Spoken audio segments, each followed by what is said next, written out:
Kita pilih akunnya, misalnya ya untuk belanjanya ya.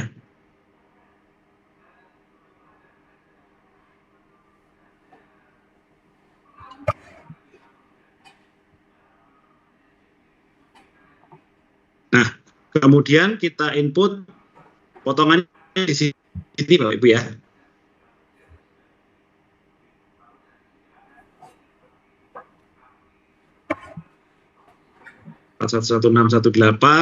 Kemudian jenis setoran 100.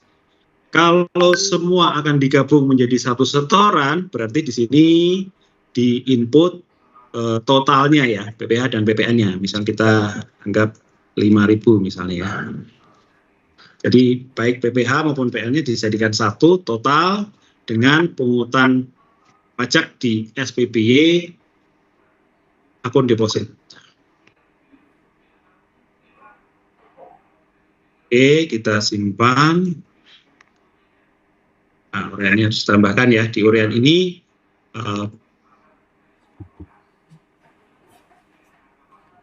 bisa ditambahkan keterangan yang diperlukan dalam pembuatan SPBY.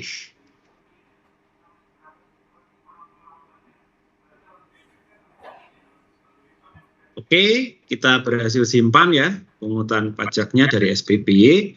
Kemudian di bendahara melakukan transaksi pungutan pajak. Sekali lagi untuk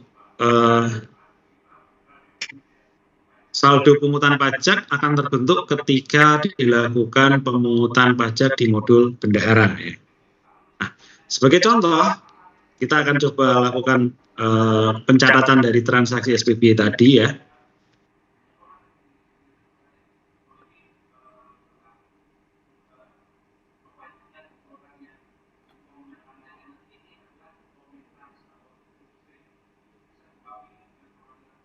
Nah, misalnya di sini tadi kita buat 5.000 sesuai dengan yang disampaikan Pak Yusron tadi. Kalau akan diberikan catatan bisa ditambahkan di kolom keterangan ini ya.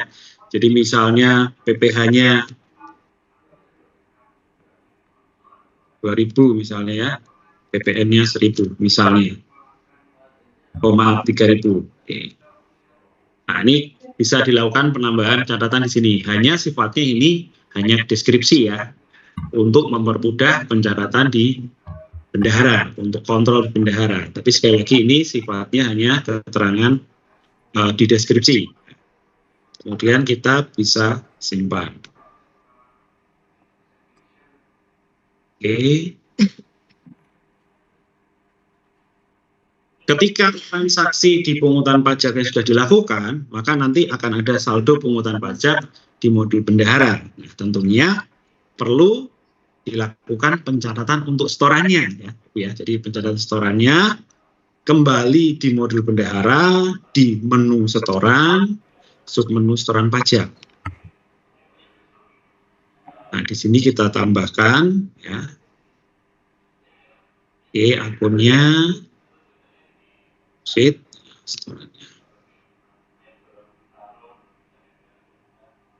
PPP-nya, penyetorannya sama ya. Kalau tunai ya tunai, kalau non tunai kita pilih non tunai. Tadi kita coba pakai tunai ya. Nah, dalam penyetoran ini di Sakti, ketika misalnya ada pungutan yang akunnya sama, dalam hal ini deposit, dan belum disetor, dia akan muncul di kolom pungutan ini ya. Di setoran data-data pungutan ini akan muncul. Nah, dalam hal penyetorannya, sekali lagi di Sakti fleksibel, bisa per pungutan, bisa beberapa pungutan dengan akun jenis setoran yang sama itu bisa dipungut dan di-store dalam sekali setoran.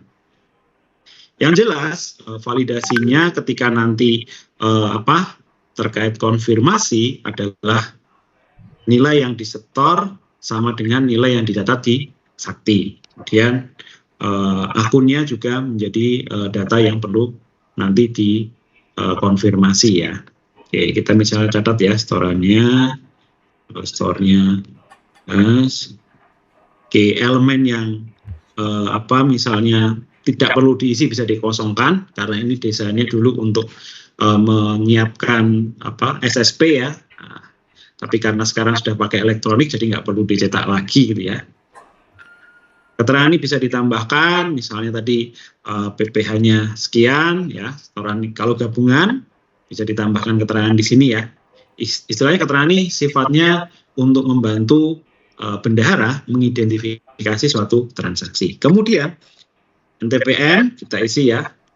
Kalau penginputannya sudah elemen-elemennya sudah benar dan data-datanya itu valid ya, istilahnya termasuk nilainya, kita bisa gunakan fitur cari MPN sebenarnya. Cari MPN ini mempermudah untuk pencatatan Bapak Ibu supaya tidak semuanya menjadi pencatatan manual. Karena kita pakai server Pandu, maka tidak terhubung ke data MPN ya. Kita harus input manual, kemudian klik simpan.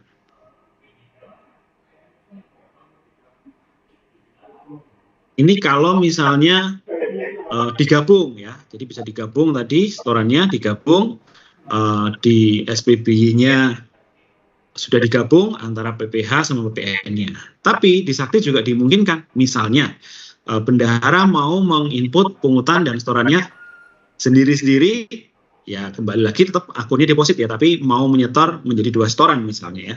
Bapak Ibu bisa melakukan pencatatannya 2 kali. Kita ingat ya Bapak Ibu ya, di Sakti kita ada fasilitas pungutan lain-lain, dasar pungutan lain-lain. Ini kita dulu antisipasi awalnya untuk transaksi-transaksi yang mungkin terlewat dipungut ketika SPB-nya ada diproses. Walaupun sekarang kan di SPB bisa dilakukan perubahan khusus untuk akun pungutan pajaknya. Nah, di Sakti kita ada menu untuk pungutan pajaknya, kita bisa pilih dasar pungutannya lain-lain.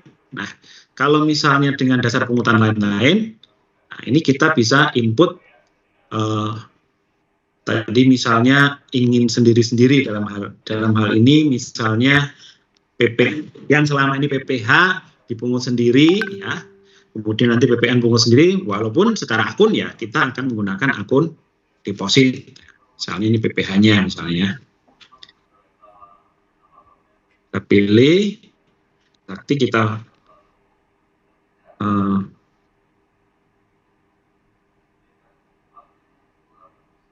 buat alternatif untuk mempermudah teman-teman bendahara ya dalam melakukan pencatatan supaya lebih simpel ya. Jadi kita buat fleksibel.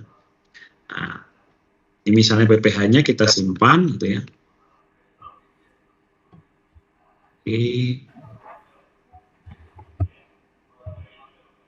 Kemudian mau disetor lebih dahulu juga bisa, misalnya ya. Nah, masuk di setoran pajak.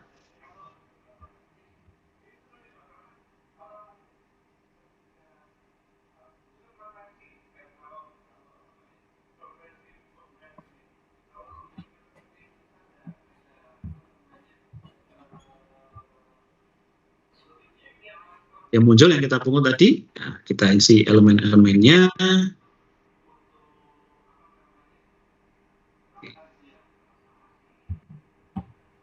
Tadi PPh ya, misalnya.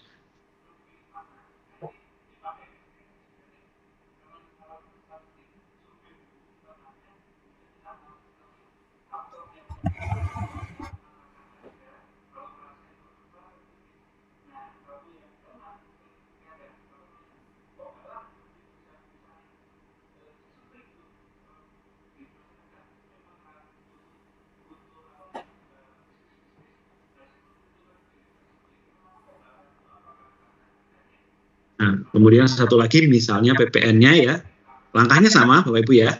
Kita di pungutan pajak, kita bisa tambahkan dasar pungutan lain-lain ya.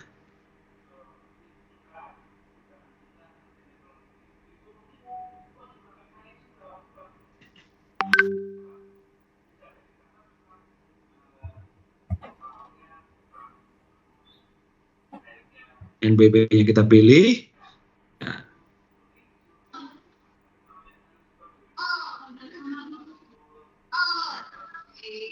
Ini akunnya kita pilih, jenis setorannya. Oke, sebenarnya.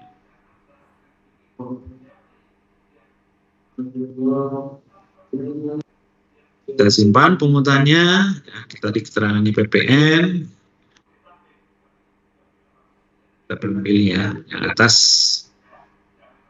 tunai dan non tunainya.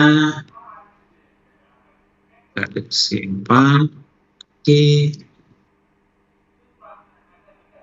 Satu langkah lagi kita buat setorannya.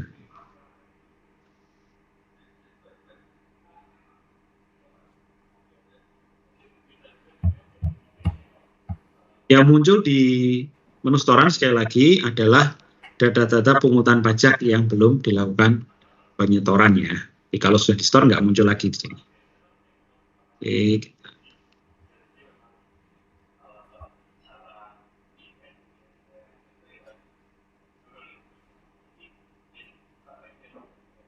Oke, kita input.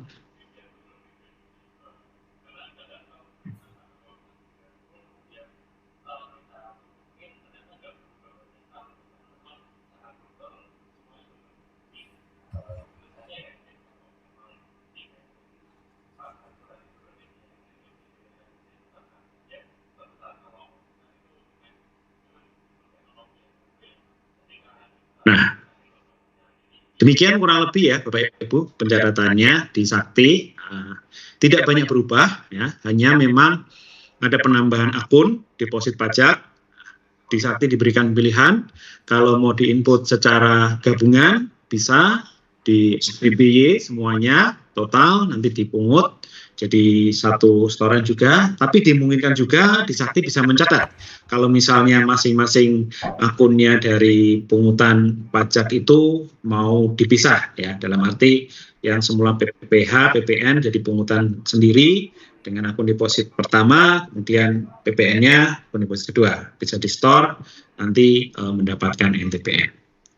Mungkin itu yang bisa kami sampaikan dari sisi teknisnya aplikasi Sakti ya. Cara konfirmasi nanti juga bisa dilakukan, kemudian secara LPG juga seperti biasa dilakukan yang selama ini sudah diimplementasikan oleh teman-teman di bendahara. Terima kasih, saya kembalikan ke moderator. Baik, terima kasih Pak Muji atas materi yang telah disampaikan. Sebelum kita memasuki sesi diskusi, ada sedikit tambahan materi yang akan disampaikan oleh Pak Yusron. Kami persilahkan ke Pak Yusron untuk dapat menyampaikan materi tambahannya.